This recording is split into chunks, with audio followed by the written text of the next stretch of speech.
तो जैसे हमने बताया कि जैसे संसार हमारे लिए दूसरा है, ऐसे ही ये इस शरीरी के लिए, इस आत्मा के लिए शरीर दूसरा है। इंद्रियां, हमारी जो 10 इंद्रियां हैं, उसको शरीर से कोई मतलब नहीं है।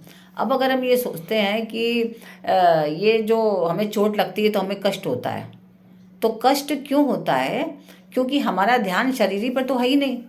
जब विवेकानंद जी एक बार जब विदेश से आए थे और गया गए, तो गया में जाकर बुद्ध भगवान के मंदिर में जाके वो समाधिस्थ हो गए। और समाधिस्थ जब हुए तब उनके पूरे बदन पर मच्छर ऐसे चिपक गए थे, पूरे वहाँ इतने मच्छर थे, पूरे चिपक गए थे, लेकिन उनको 1 घंटे तक कोई होश नहीं थी, ध्यान भी नहीं था कि मच्छर इतने चिपके हुए हैं उनके। जैसे आप लोग ने वाल्मीकि जी के भी बारे में नाम पढ़ा सुना होगा। उनका वाल्मीकि मतलब होता है दीमक, वाल्मीकि मतलब होता है दीमक।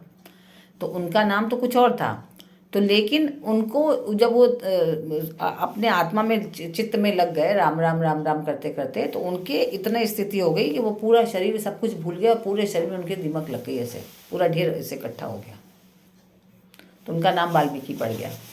तो क्या है, क्योंकि हम लोग अंदर जाते ही नहीं, हम लोग बाहर की ही दुनिया में रहते हैं, इस शरीर से ही संबंध रखते हैं और इंद्रियों से ही संबंध रखते हैं, अपने अहंकार में ही डूबे रहते हैं, अपने मन की बात मानते हैं, अपनी बुद्धि की बात नहीं मानते। कई बार तो मन जो है इंद्रियों को ही प्रेरित करता रहता है, चलो वो खा लो, उत्तेजित करता रहता है, अब ये कर लो, वो कर लो, सो जाओ, जग लो, घूम लो, जो भी उत्तेजित करता रहता है। तो हम उसी के हिसाब से सत्कर्म या दुष्कर्म करते रहते हैं। सत्कर्म करने से भी हम बंधते हैं, क्योंकि उसमें हमारी इच्छा कुछ पाने की होती है, इसलिए कर रहे हैं, तो भी हम बंधेंगे, तो भी उसका भोग करने के लिए फिर से आएंगे। और दुष्कर्म करेंगे तो भी हम बंधेंगे। और लेकिन अगर निष्काम भाव से करें, केवल कर्तव्य यज्ञ समझ कर करें, तो हम नहीं बंधेंगे।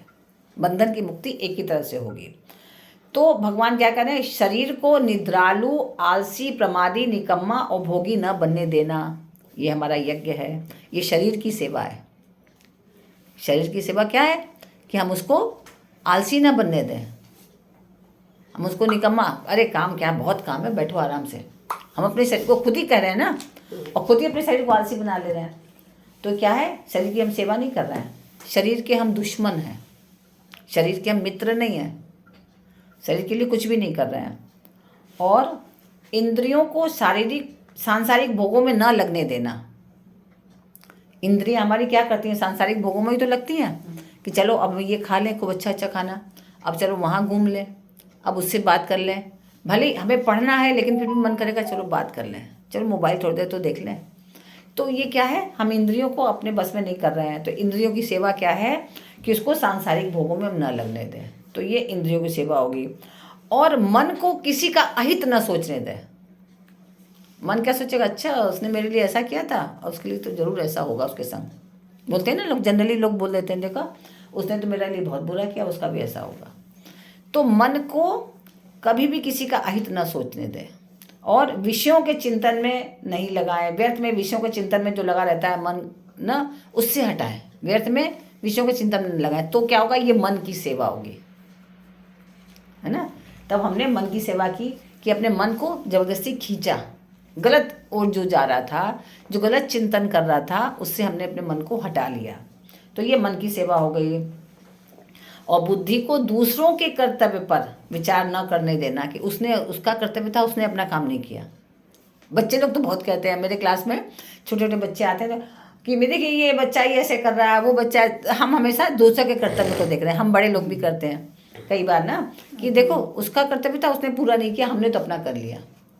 तो दूसरे के कर्तव्य पर विचार न करने देना, दूसरा क्या कर रहा है, क्या खा रहा है, क्या नहीं कर रहा है, सोचने न देना, ये बुद्धि की सेवा है।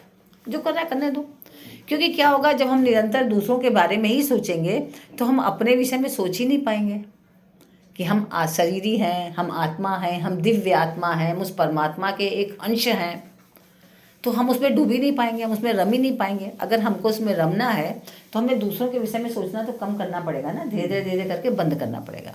क्योंकि अभी हम लोग ज़्यादा चिंतन दूसरों के विषय में करते हैं कि उसने ऐसा कर दिया, इसने ऐसा कर दिया, हमेशा चिंतन में यही रहता है। तो हमें यज्ञ क्या हुआ कि हम अपनी बुद्धि को दूसरों के विषय के, दूसरों के चिंतन में न लगाएं। तो ये क्या होगा, ये बुद्धि की सेवा हो जाएगी। तो इसलिए वास्तव में शरीर, इंद्रियां, मन और बुद्धि में ममता आसक्ति न रखना ही इसकी सबसे बड़ी सेवा है। कि हम न अपने मन में आसक्ति रखें, न बुद्धि में रखें, न शरीर में रखें, किसी में भी नहीं रखें, तो उसकी सबसे बड़ी सेवा हो जाएगी। तो इस तरह से करने वाला व्यक्ति बंधन मुक्त हो जाता है, कभी भी किसी बंधन में नहीं रहता। अब आगे 10वें श्लोक में भगवान ने अभी तो हमें यज्ञ कर्म क्या हमारा कर्तव्य कर्म ये बताया, और इसके अतिरिक्त बंधन कारक कौन कौन से कर्म ये बताया। तो अब इस बंधन से मुक्त होने के लिए कर्मों का स्वरूप से त्याग न करके कर्तव्य बुद्धि में कर्म करना आवश्यक है। तो अब आवश्यक कर्तव्यों को पुष्ट करने के लिए भगवान उसका कैसे कैसे हम पुष्ट कर सकते हैं ये बता रहे हैं। 3 अध्याय के 10वें श्लोक में सहयज्ञः प्रजा सृष्ट्वा पुरोवाच प्रजापतिः अनेन प्रसविष्यध्वमेष भोस्त्विष्ट कामधुक् देवान् भावयतानेन ते देवा भावयन्तु वः परस्परं भावयन्तः श्रेयः परमवाप्स्यथ। अब भगवान श्री कृष्ण अर्जुन को समझा रहे हैं कि प्रजापति ही पुरा सह यज्ञ। प्रजापति ब्रह्मा जी ने सृष्टि के आदिकाल में, जब सृष्टि प्रारंभ हुई, जब विष्णु भगवान ने, तो आप लोग को पूरी कहानी पता ही है कि विष्णु भगवान की नाभि से निकले थे ब्रह्मा जी। तो जब सृष्टि के आदिकाल में प्रजापति ब्रह्मा जी ने सह यज्ञ प्रजा अब यज्ञ तो समझ में आ गया कि यज्ञ किसको कह रहे हैं गीता में? कर्तव्य को, कर्तव्य कर्म को हम यज्ञ कह रहे हैं। तो कर्तव्य कर्मों के विधान सहित कि कर्तव्य कर्म हमारे क्या क्या हैं उसके पूरे विधान बताए ब्रह्मा जी ने कि आपका ये कर्तव्य है, आपका ये कर्तव्य है। जैसे मनु और शत्रुपा को बताया कि भाई आप जो है संतान पैदा करिए और पूरा जो है संसार बनाइए। तो ऐसे सबके अपने कर्तव्य कर्म बताए। तो प्रजा की रचना करके उन्होंने सबका पहले कर्तव्यों के विधान बताए कि क्या क्या किसके कर्तव्य हैं। इस तरह से प्रजा की रचना